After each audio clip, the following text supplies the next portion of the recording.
दोस्तों, किसी भी औरत की यह एक चीज़ देखकर ही उससे विवाह करना चाहिए, अन्यथा अनर्थ हो सकता है।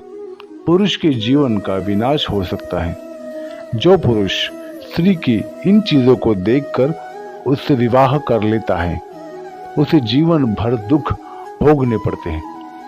आज हम इस प्राचीन कथा के माध्यम से आपको बताने का प्रयास करेंगे कि औरत की कौन सी चीज देखकर उसे विवाह करना चाहिए। दोस्तों, स्त्री के सुंदरता मोह माया है। जो स्त्री के सुंदरता के माया जाल में फंस जाता है, उसका विनाश हो जाता है। प्राचीन काल से ही कहा गया है, जो स्त्रियों में रत हो जाता है वह नष्ट हो जाता है। स्त्रियों का कोई अगम्य नहीं होता, स्त्रियों का कोई प्यारा नहीं होता। जब तक स्त्रियों को कोई पुरुष नहीं मिलता, तब तक वह बड़ी ही सती सावित्री बनकर रहती हैं। और जब वह किसी पुरुष को अपने वश में कर लेती हैं, तो चाले चलती हैं, अपनी धूर्तता पर उतर आती हैं। इसीलिए विद्वान ऋषि मुनि कहते हैं कि बुद्धिमान मनुष्य को स्त्रियों से दूर ही रहना चाहिए। जो खुद का कल्याण चाहता है, जो परम पद की अभिलाषा रखता है, वह अपने मुख से किसी स्त्री का नाम भी न ले। क्योंकि स्त्रियां विवाद करती हैं, भ्रमण करती हैं, घुड़कियां देती हैं, हंसते के साथ हंसती हैं, रोते के साथ रोती हैं, चालें चलती हैं। अतः स्त्रियों की माया अपरंपार है। स्त्रियों एक ही पुरुष को देखती हैं, दूसरे पुरुष को चाहती हैं, तीसरे पुरुष के साथ भोग विलास करने की इच्छा रखती हैं। अतः इनका कोई प्यारा नहीं होता। जो पुरुष अज्ञानवश होकर यह सोचता है कि वह स्त्री उससे प्रेम करती है, तो वो बड़ा ही मूर्ख है। ऐसे अज्ञानी पुरुषों के साथ स्त्रियां खेल करती हैं, पंख नुचे हुए कौवे के समान उनके जीवन को बर्बाद कर डालती हैं। स्त्रियों की सुंदरता पर मोहित होने वाले पुरुषों को महान ऋषि मुनियों ने कहा है कि कामदेव स्त्रियों के ही दास हैं। जो पुरुष काम के वश में होकर स्त्रियों के पीछे लगता है, वह अपने जीवन को बर्बाद कर डालता है। दोस्तों, इस विषय में प्राचीन कथा मिलती है। इसे सुनकर आपको पता चल जाएगा कि स्त्री की सुंदरता केवल मोह माया है। केवल स्त्रियों का चरित्र ही उनकी सुंदरता की निशानी है। इस कहानी को आप पूरा जरूर सुनें। दोस्तों, प्राचीन काल की बात है। मध्य देश में एक अत्यंत शोभायमान नगरी थी। उस नगरी में एक सेठ रहता था, जो चीजों को बेचकर धन कमाता था। उससे सेठ की एक बहुत सी सुंदर कन्या थी, जिसका नाम सुकन्या था। सुकन्या अत्यंत गुणवान, चरित्रवान। जब सुकन्या जवान हुई, उस सेठ को अपनी पुत्री का विवाह की चिंता सताने लगी। उस नगरी के एक महान राजा थे, जो अत्यंत गुणवान और बुद्धिमान थे। उस राजा का एक पुत्र था, जो बहुत ही चंचल और उन्मत्त स्वभाव का था। वह सदैव ही सुंदर सुंदर स्त्रियों से घिरा हुआ रहता था और स्त्रियों से खुद की सेवा करवाता था। उसे नाच गाना करना, मद्यपान करना आदि बुरी आदतें थीं। फिर एक दिन वह राजकुमार घोड़े पर सवार होकर उस नगर में सैर करने के लिए निकलता है। तभी वह घोड़े पर बैठकर उस सेठ के घर के पास ही गुजरता है, तो वह देखता है कि एक अत्यंत सुंदर कन्या घर के सामने खड़ी होकर अपने बाल सुखा रही थी। वह कन्या परम सुंदरी, रतिमान मर्दिनी और मुनिमन मोहिनी थी। उसे देखकर कोई भी उस पर मोहित हो जाए।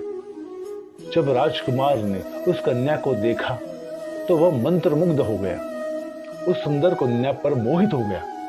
देखते ही उस राजकुमार को उस कन्या से प्रेम हो गया। वह सुंदर कन्या कोई और नहीं बल्कि सेठ की बेटी सुकन्या थी। सुकन्या के सुंदर मनमोहक रूप ने उस राजकुमार को पूरी तरह से जकड़ लिया था। उस राजकुमार को सुध बुध नहीं रहती। वह राजकुमार वहीं से लौटकर अपने राज्य महल चला गया। उस राजकुमार ने खाना पीना छोड़ दिया और पलंग पर लेटकर उसी सुंदर कन्या के बारे में सोचने लगा। उस राजकुमार ने पूरा दिन भोजन नहीं किया और दुखी होकर बस उस कन्या को पाने की कामना करने लगा। जब यह बात महाराज को पता चली क्योंकि पुत्र ने खाना पीना छोड़ दिया है, तो वे दौड़ते हुए अपने पुत्र के कक्ष में चले गए। महाराज को अपने पुत्र की ऐसी अवस्था देखी नहीं गई। महाराज अपने पुत्र के पास जाकर उसे पूछने लगे, हे पुत्र, भोजन क्यों नहीं करते हो? क्या हुआ है? तुम्हारी जो भी इच्छा है वो पूरी की जाएगी। तुम हमसे कहो, तुम्हारी क्या परेशानी है? तो वो राजकुमार कहने लगता है, हे पिताश्री, मैं जब घोड़े पर बैठकर सैर करने के लिए नगर में गया था, तो मुझे एक अत्यंत सुंदर कन्या दिखाई पड़ी, जिसे देखते ही मुझे उससे प्यार होने लगा। मैं उस कन्या से विवाह करना चाहता हूँ। यदि उस कन्या से मेरा विवाह न हुआ तो मैं अपने प्राण त्याग दूंगा। फिर महाराज कहते हैं, हे पुत्र, तुम चिंता न करो। तुम्हारा उस कन्या से विवाह न कर सकूं तो मैं तुम्हारा पिता होने के योग्य नहीं हूँ। हे पुत्र, तुम बिल्कुल भी चिंतित ना हो। मैं आज ही उस सुंदर कन्या के पिता से तुम्हारे विवाह की बात करता हूँ। वो मना नहीं करेंगे। कौन बड़ा राजकुमार से शादी करने के लिए मना करेगा? महाराज अपने मंत्री से कहकर उस कन्या के बारे में पता करने को कहते हैं। सभी मंत्री अपने से सिपाहियों को कहकर पता करते हैं कि वह एक सेठ की कन्या है। फिर सभी मंत्री महाराज को उस सेठ के बारे में बताते हैं। तो महाराज उस सेठ को राजमहल में बुलाने के लिए कहते हैं। जब वह सेठ राजमहल में आता है, तब महाराज उस सेठ से कहने लगते हैं, हे सेठ, हमारे राजकुमार को तुम्हारी कन्या से प्रेम हुआ है। वो तुम्हारे पुत्र से विवाह करना चाहता है। ये बात सुनते ही वह सेठ बहुत प्रसन्न हुआ और कहने लगा, हे महाराज, ये तो मेरा सौभाग्य है कि राजकुमार को मेरी पुत्री पसंद आई है। मेरे लिए तो ये खुशी की बात है। मैं अभी घर जाकर अपनी पुत्री को यह खुशखबरी सुनाता हूँ और उसकी इच्छा पूछकर आता हूँ। इतना कहकर वह सेठ चला गया और घर जाकर उसने अपने पत्नी सुकन्या को यह सारी बात बता दी। सेठ कहने लगा, हे पुत्री, तुम धन्य हो। साक्षात लक्ष्मी की कृपा हुई है तुम पर। आज मेरे जीवन की सारी चिंताएं समाप्त हुई, क्योंकि राजकुमार को तुम पसंद आ गई हो और वे तुमसे विवाह करना चाहते हैं।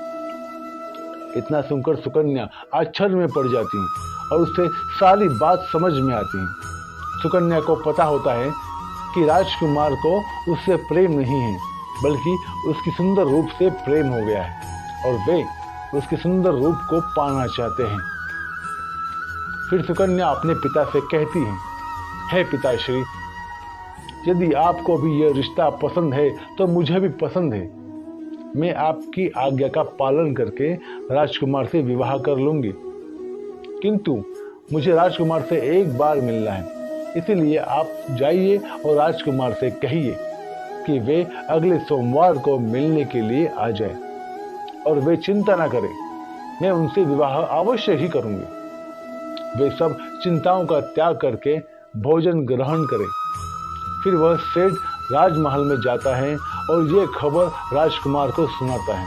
फिर वह राजकुमार बहुत प्रसन्न होता है। इधर सुकन्या अपने घर के नौकर से कहकर जमाल गोटा मंगवा कर लाती है और वह उस जमाल गोटा को भोजन में डालकर खा लेती है। फिर क्या, सुकन्या को 10 पर 10 होने लगे तो 10 होते ही उसे वह एक सुंदर पीतल की बाल्टी में भर कर रखती है और उस रेशमी कपड़ा डालकर ढक कर रखती है। ऐसा उसने प्रतिदिन किया। वह रोज जमाल गोटा खाकर भोजन करती है और फिर 10 पर 10 होने पर अपनी विष्ठा को वह पीतल की बाल्टी में भरकर उस पर रेशम का कपड़ा बिछाकर रख देती है। देखते ही देखते कुछ ही दिनों के अंदर 30-40 बाल्टी भरकर विष्ठा जमा हो गई और उसने उन सभी बाल्टियों को एक लाइन में रख दिया। जुलाब के कारण सेठ की कन्या की हालत बहुत खराब हो गई उसका चेहरा सूख गया, उसके गाल बैठ गए, उसका चेहरा किसी भूतनी की तरह देखने लगा। उसे देखने से नफरत होने लगती थी। फिर उस सेठ की कन्या ने एक टूटी हुई चारपाई पर गुड्डी बिछा दी। उस गुड्डी पर उसने थोड़ा सा पाखाना छिड़क दिया। इस कारण से उस गुड्डी से बहुत ज्यादा गंदी बदबू आने लगी। फिर वो सुकन्या उसी चारपाई पर सो गई। इतनी तैयारी करने के बाद सुकन्या ने अपने पिता को बुलाया और कहा, हे पिताश्री, आज सोमवार है। आज ही के दिन मैंने राजकुमार को बुलाया है, इसीलिए आप जाइए और उस राजकुमार को बुलाकर लेकर आइए।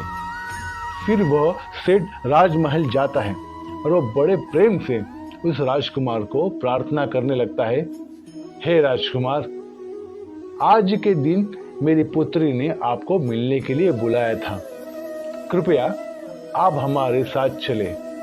वह राजकुमार तैयार होकर ही बैठा था। वह बड़ी बेसब्री से इस दिन का इंतजार कर रहा था। वह उस सेठ की कन्या से मिलने के सपने देख रहा था। अब उसका मन बेचैन था। अब वह शीघ्रता से उस सेठ की कन्या से मिलकर उसे बाहों में भरना चाहता था, उस पर प्यार लौटाना चाहता था। उस राजकुमार के मन में सुकन्या का रूप झलक रहा था। वह बार बार सुकन्या के सुंदर रूप को याद करके प्रसन्न होने लगा था। वह उसे आलिंगन देने की कल्पना भी कर रहा था। फिर वह राजकुमार उस सेठ के साथ उसके घर पर जाता है। वहां उस सेठ की पुत्री सुकन्या राजकुमार का इंतजार कर रही होती है। जैसे ही राजकुमार उस सेठ के घर में घुसता है तो उसे बहुत गंदी बदबू आने लगती है। उस गंदी बदबू से उसका दिमाग सड़ने लगता है, लेकिन उसे सुकन्या से बहुत प्रेम था, इसीलिए वो चुप रहा और कुछ न बोला। वह अपनी नाक पर हाथ रखकर घर के अंदर चलने लगा और वह उस पलंग के पास जा पहुंचा जहां पर वो सुकन्या लेटी हुई थी। जैसे ही राजकुमार ने सुकन्या को देखा, उसके पैरों के नीचे की जमीन खिसक गई, उसके पसीने छूटने लगे। सुकन्या का भूतनी जैसा रूप देखकर वह राजकुमार एकदम से घबरा गया। फिर वह सुकन्या पड़े पड़े ही बोली, राजकुमार, आप आ गए। अगर आपको मुझसे प्रेम है तो मैं आपकी सेवा में मौजूद हूँ। आपकी जो इच्छा है वो आप कीजिए, मैं आपसे विवाह करने के लिए तैयार हूँ। किंतु अगर आपको मेरी सुंदरता से प्रेम है तो वो देखिए, उन पीतल की बाल्टियों में मेरी सुंदरता भरी हुई है, आप उसे ले लीजिए। राजकुमार कुछ मूड था और सुकन्या कुछ बात सुनकर वो पीतल की चमकदार बाल्टियों से रेशमी कपड़ा हटा देता है तो उसमें सड़ा हुआ पाखाना नजर आता है। इसे देखते ही राजकुमार अपनी नाक दबाकर वहां से भाग निकलता है। सेठ के घर से बाहर निकलकर वह तुरंत ही घोड़े पर बैठकर अपने राजमहल को चला गया। वहां पहुंचकर उसने चैन की सांस ली। अब उसे पता चल गया था कि यह संसार एक मोह माया है। जैसा दिखता है वैसा नहीं होता है। उसे संसार की और विषयों की असलियत मालूम हो गई। वह कहने लगा, यह संसार कुछ भी नहीं है, बस मोह माया है। जैसा दिखता है वैसा नहीं है। जिस सुंदरता को देखकर मैंने खाना पीना छोड़ दिया था, मेरी रातों की नींद बर्बाद हो गई थी, मेरा सुख चैन सब कुछ खो गया था, वह तो कुछ भी दिनों में नष्ट हो गई। फिर उसी दिन उस राजकुमार को संसार से विरक्ति हो गई। उसने वैराग्य आ गया। वह उठ खड़ा हुआ। उसने अपने राज का त्याग कर दिया, पूरे शरीर पर भस्म लगा लिया, मृगशाला को धारण कर लिया और वन में चला गया। वन में जाकर वह परमात्मा की भक्ति में लीन हो गया। उसके अंदर से सब प्रकार के लालच, दोष, आसक्ति, मोह सब कुछ नष्ट हो गए। उसका अंतर्मन पवित्र हो गया। तो दोस्तों, शरीर की सुंदरता केवल बाहरी होती है। इसे देखकर मनुष्य को कभी अपना मानसिक संतुलन नहीं खोना चाहिए। मनुष्य का अंतर्मन सदैव ही शुद्ध होना चाहिए। तभी उसे सामने वाले के मन की सुंदरता दिखाई पड़ती है। स्त्रियों के सुंदर रूप को देखकर उन पर कभी मोहित नहीं होना चाहिए। स्त्रियों को मन की परख करनी चाहिए। बाहरी सुंदरता तो कुछ ही दिनों की मेहमान होती है जो बाद में नष्ट हो जाती है, किंतु मन की सुंदरता चिरकाल तक टिकी रहती है। तो दोस्तों, आपको यह कथा कैसी लगी कमेंट करके जरूर बताइए। जानकारी अच्छी लगे तो वीडियो को लाइक शेयर जरूर करें। कमेंट में जय श्री राम जरूर लिखें। साथ ही चैनल को सब्सक्राइब करें और बेल आइकन को भी दबा दें ताकि इसी तरह की वीडियो आप तक पहुंच जाए। मिलते हैं अगली वीडियो में, तब तक के लिए राधे कृष्ण राधे कृष्ण राधे कृष्ण। जय श्री राम।